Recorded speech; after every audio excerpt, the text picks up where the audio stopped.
Good morning, welcome to the channel. Just before we get going, a couple of little simple reminders for you. Don't forget, if you want to get to the truth and you want to know what's going on in the world, helps if you hold it up the right way. The light paper, what is this, the 53rd issue is out. Slave New World. It's a good play on the headline of Brave New World by Aldous Huxley. And again, the paper full of fascinating and interesting articles. Just a little bit of free promotion there. They didn't ask me to do it, but they very kindly send it to me each week, or each month. It's superb. Another thing, just before we get going on this one, to promote, and that is an event up in Scotland. This is the Scottish People's COVID-19 Inquiry, sponsored by the Common Knowledge Edinburgh to raise awareness. And as you can see, it's on Saturday 22nd of February this year, 9:30 to 4:30 in the main hall at Lauriston. Is that how you pronounce it? Lauriston Hall, 28 Lauriston Street, Edinburgh.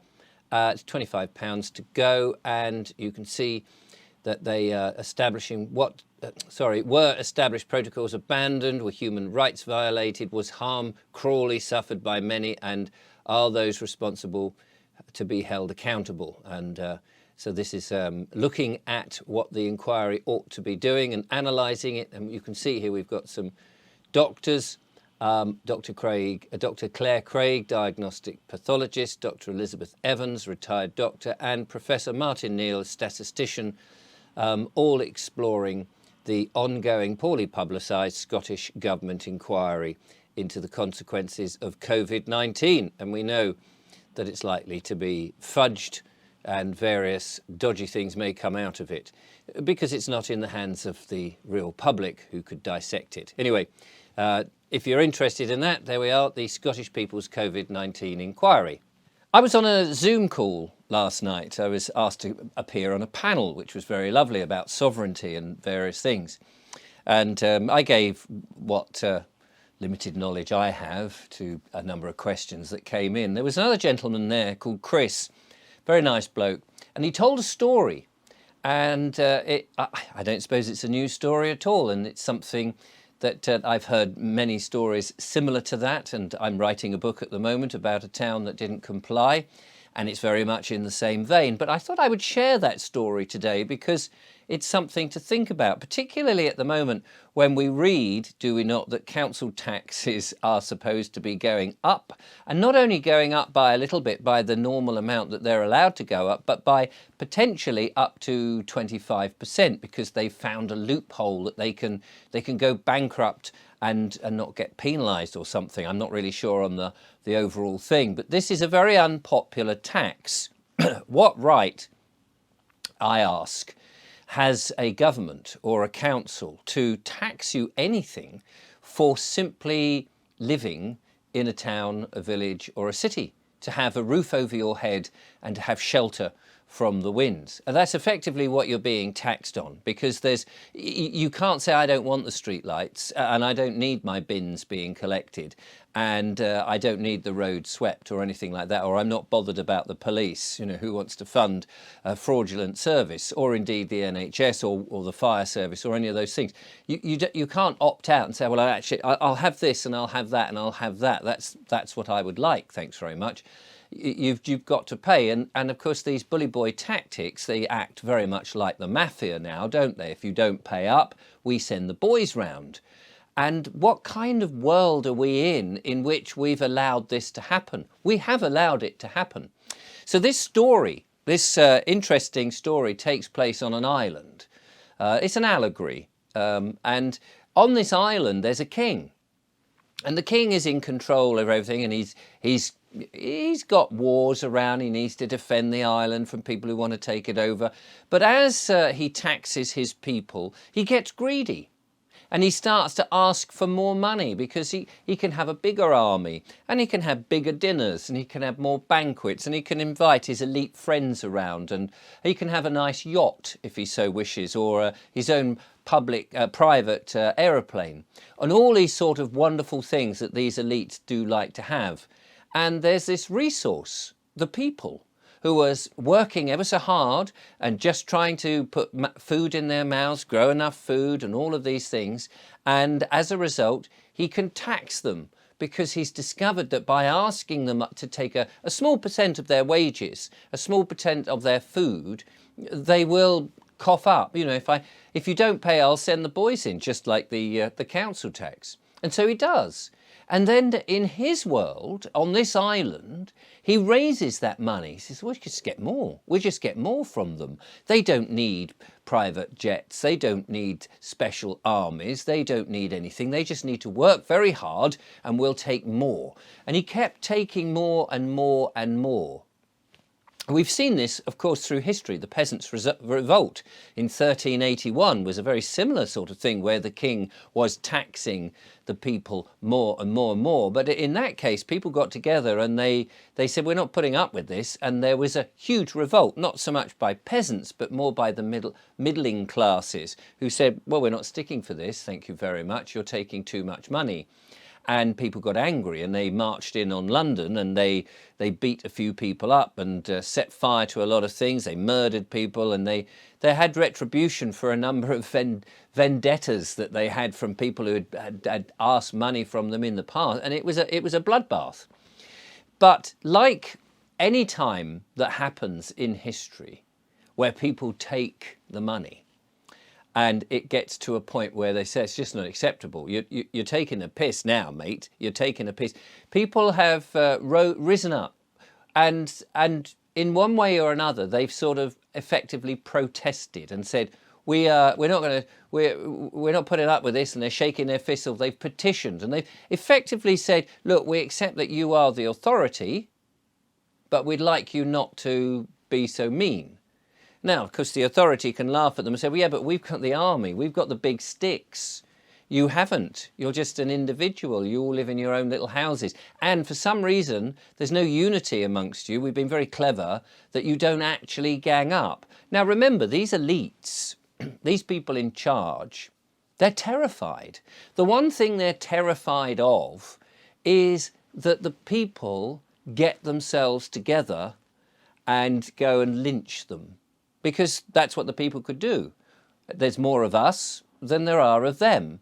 And so that's why they have big armies, and that's why they have police, and they have these uniforms, and they have their sticks, and they have their axe and their statutes, and they can try and do all of that. And of course, more than anything, they have their distractions. Let's have a big event over here. Let's have a big event over there. Distract them from actually getting together and being united. That's why, of course, the ultimate aim is to get everybody chipped and have facial recognition and digital IDs, so that way you cannot be individual. You cannot, well, you can remain individual as a number, as a slave, but you can't sort of gather together and do anything about it, because we've got the technology to stop you.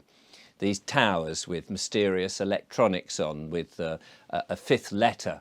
And a letter, a fifth number and a letter. But they're terrified. And in this story on this island, going back to the king, the people were a bit more canny than the rest of us, because they just got together and they said, well, actually, you need us to work, don't you? You need us to raise the money. You need us to do stuff and pay these bills. And they just decided, gather up a bit of food, make a little bit of store, and we'll do nothing. We'll do nothing for a month, for however long. And the king started to see the coppers were not coming in. No money was coming in. Hang on a minute, what's going on? Why are people not out there with their big sticks and seeing what was going on? But the people were doing nothing. Oh, I'm not going to work today. Why not? You have to. Well, make me. Well, I can't make you go to work. You know, there's not enough. If everybody just stops work, I can't make everybody go to work. I can't make you say, well, I just don't want to do anything. I'm not doing anything. But you've got to pay your bills. Well, I haven't earned any money. What are you going to do? And on this island, people just did nothing. They did absolutely nothing. They sat around, but they were united in doing this. And the king was going, hang on a minute, if people don't go to work, if they don't go and grow the food, if they don't bring me my tithe, I'm stuffed.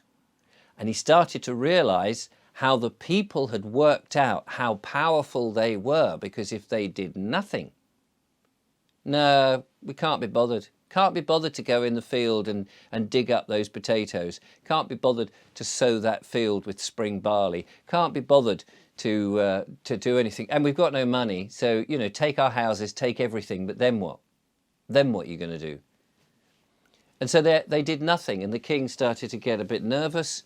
And in the end, he lowered the taxes. Now, in the story, that was sufficient. He lowered the taxes and everybody went back to work and they were all jolly.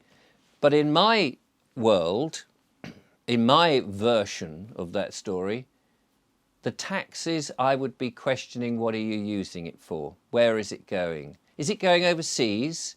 Is it going over to kill innocent men, women and children? Where's your authority actually coming from?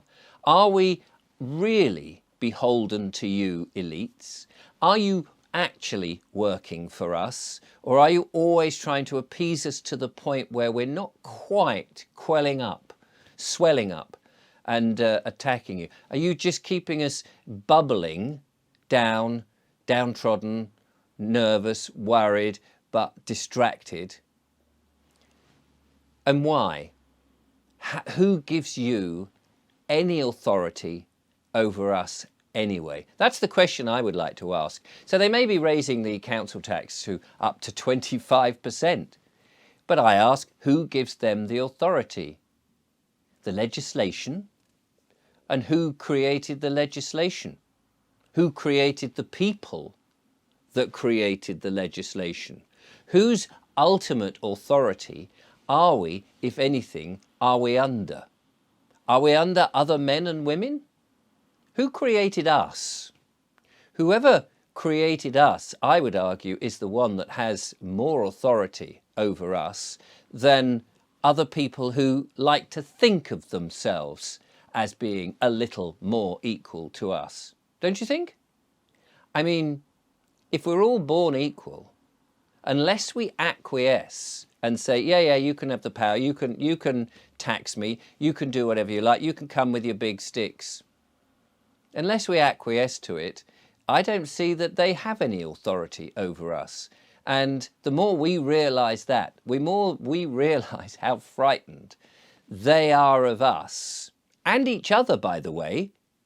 These elites, these so-called parasites, these people who think they control us going up the greasy pole, there's always someone just behind the leader, just behind the king, ready with the knife, ready for that "et tu, Brutus" moment. They are frightened, more frightened, I would argue, of us and each other. Because the higher you go up, the higher that authority, supposed authority is, there's always somebody ready to knock them off the perch.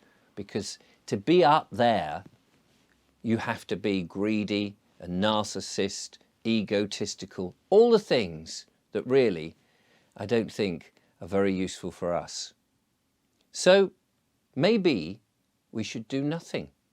Maybe we should realise our power, unite, but agree on some simple things. Do not comply. Do nothing. Set up the life that we really want to live and ignore their world as much as we can.